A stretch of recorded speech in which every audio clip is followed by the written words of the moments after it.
La Vierge Marie loue l'intervention de la puissance de Dieu qui met fin à l'humiliation de son peuple Israël. Elle se réjouit du salut qu'il offre en son Fils Jésus-Christ. Le regard prophétique de Marie voit l'intervention de Dieu comme déjà arrivée à son terme. Marie parle au passé. Dieu réprouve l'homme orgueilleux qui se fie aux richesses et au pouvoir du monde. La véritable richesse est en effet à chercher du côté de Dieu. Comme vers Tobie, 4e chapitre, verset 21, et Livre de sagesse, 7e chapitre, verset 7 à 14. Et son Fils qui, de riche qu'il était, s'est fait pauvre pour nous enrichir de sa pauvreté. 2 Corinthiens, Éphésiens chapitre 3, verset 8. Le renversement que Dieu opère vis-à-vis des puissants consiste à les détrôner en déjouant leurs projets maléfiques. Dans leur illusion, ils se croient sages et intelligents et considèrent les autres et les humbles comme des bons à rien qui méritent l'opprobre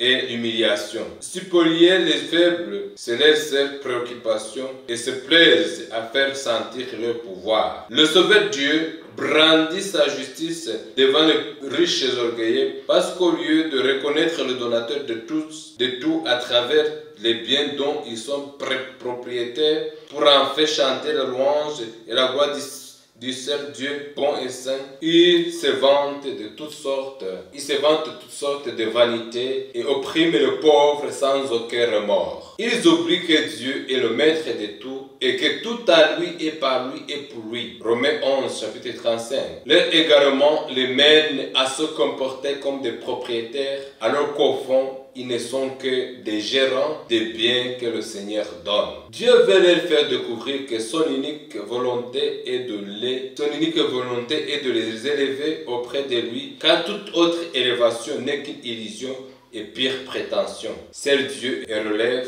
l'homme, car toute tendance erronée de s'élever n'aboutit qu'à la déception. En dénonçant la cupidité des riches qui amassent les biens mondains, Jésus dit qu'il sera difficile à ceux qui ont des richesses d'entrer dans le royaume de Dieu. Marc chapitre 10 verset 23. Les riches ont plus de peine que les pauvres à sauver leur âme. Saint Clément a fait un très bon commentaire sur la phrase qui parle des riches. Il est plus facile à un chameau de passer par le trou de l'aiguille à coudre qu'à un riche d'entrer dans le royaume de Dieu, a affirmé le Seigneur. Marc chapitre 10 verset 25. Il dit que les uns prennent étourdiment à la lettre cette parole du Sauveur. Désespérant de leur salut, ils s'abandonnent tout entier au monde, convaincus qu'il ne leur est donné qu'une vie à vivre. Et ils ne se mettent plus en peine de savoir quel genre le Seigneur et Maître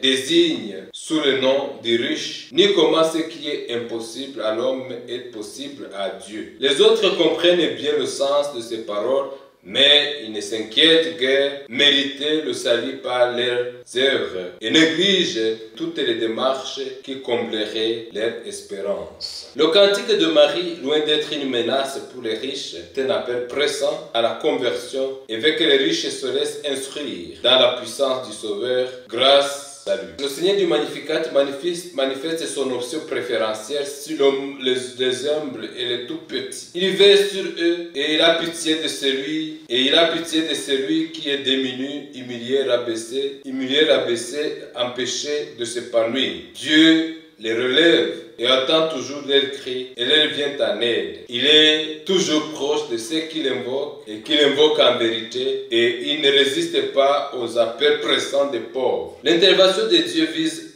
le rétablissement des droits des humbles. Dieu a l'horreur de l'injustice et de l'exploitation des pauvres. Il aime le droit et la justice. C'est la raison pour laquelle il défend les gens de modestes conditions comme les orgueilleux, les affamés contre les puissants et les libère de l'oppression et de l'esclavage. Toutefois, la liberté des pauvres et des opprimés est différente de celle des riches et des puissants. Les opprimés ne sont pas appelés à une revanche contre les puissants, mais à leur propre libération devant la violence. Ils ne se sont pas élevés en fait de dominer ceux qui auparavant les dominaient, mais il les appelle à la paix de Dieu et à la fraternité. Dieu ne veut pas que les esclaves d'hier deviennent des esclavagistes, Il les a libérés pour abolir toute espèce d'esclavage. Telle est la meilleure compréhension de la liberté que Dieu donne. Je vous prendrai pour peuple et moi je serai votre Dieu. Dieu avait choisi et élu Israël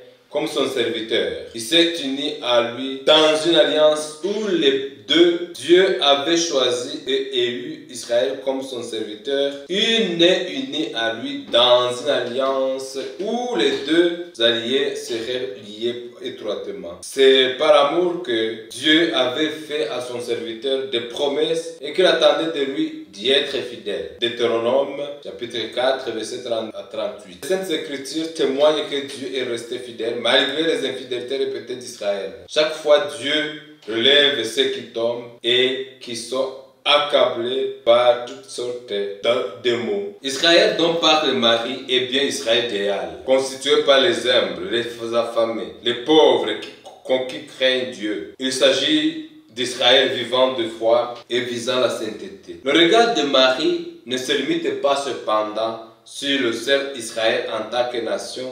Il englobe tous ceux qui se sentent concernés par le salut que Dieu offre à toutes les nations. La préoccupation de Marie et son souci reflètent celui de l'Esprit Saint qui l'inspire en transparence et éveille aux gens le sentiment filial. Les riches sont partis mais vides, mais les affamés sont comblés de biens. Dans le Magnificat, il est dit, il comble de biens les affamés, renvoie les riches les mains vides. Au fait, les riches renvoyer les mains vides, c'est la conséquence de leur propre attitude et de leur opiniâtreté dans le mal. Dieu n'écarte jamais les orgueilleux. Bien au contraire, ce sont eux qui s'éloignent de lui et ferment leur cœur à son amour. Par contre, Dieu est désolé car il veut le bien, la joie et le bonheur de tous les hommes, ainsi que joie pour lui quand on pêche, joie pour lui quand un pécheur quitte ses mauvais chemins pour revenir à son Dieu et trouver la joie. Dieu ne souhaite jamais la mort du pécheur, mais il veut qu'il vive. Ézéchiel chapitre 18 verset 23. Dans les Saintes Écritures, les images de la faim et de la soif expriment avant tout le désir. Tout être humain est habité par un désir inassouvi d'être heureux, vivre en plénitude, connaître le repos et la paix, aimer et être aimé. Les riches cherchent à tout prix comment combler ce désir avec leurs seules richesses matérielles. La réponse, suis-je riche? Je me suis enrichi, je n'ai besoin de rien, et que tu ne sais pas que tu es misérable, impitoyable, pauvre et aveugle et nu. Apocalypse chapitre 3 verset 17. Le comble de leur malheur est d'être vide des biens que le Seigneur seul donne, entre autres le bonheur, la paix et l'amour. Contrairement aux riches orgueilleux, les humbles mettent Dieu à la première place de leurs préoccupations. Ils savent que quand Dieu trouve sa place dans leur cœur, d'autres choses trouvent leur place dans leur vie. Jésus ne ratait pas l'occasion d'interpeller les riches et les avertir pour les ramener sur le bon chemin. Malheureux, vous les riches, vous avez votre consolation. Malheureux, vous qui êtes repus maintenant. Luc chapitre 6, verset 24 à 25. Leur erreur réside dans le fait de mettre leur espérance dans les biens matériels qui ne donnent que des fausses sécurités. Consolation. Jésus a déclaré heureux les humbles. Luc chapitre 10, verset 23 à 24. Donc, les humbles dont le cœur s'ouvre à Dieu et au bien qu'il leur donne. Les Anaïm de Yahweh, ces pauvres qui savent compter sur Dieu en tout et qui ont le cœur tout disposé à recevoir ses biens. Ils attendent tout de lui et espèrent d'en être rassasiés. Ils ne se laissent jamais troubler par le manque matériel et sont convaincus que seul Dieu peut étancher leur soif de la paix intérieure en comblant leur cœur du bonheur véritable auquel ils aspirent. Nous tous, nous comptons sur Dieu si nous voulons être heureux. Parce que être heureux, c'est rester avec Dieu. Que la Vierge Marie nous aide à rester toujours fidèles et à rendre grâce à Dieu pour ses actions éclatantes dans notre vie de chaque jour et dans la vie des non-semblables. Clôturons notre conférence avec cette prière de Marthe Robin. Ô Mère bien-aimée, vous qui connaissez si bien le voie de la sainteté et de l'amour, apprenez-nous à élever souvent notre esprit et notre cœur vers la Trinité, a fixé sur elle notre respectueuse et affectueuse attention. Et puisque vous cheminez avec nous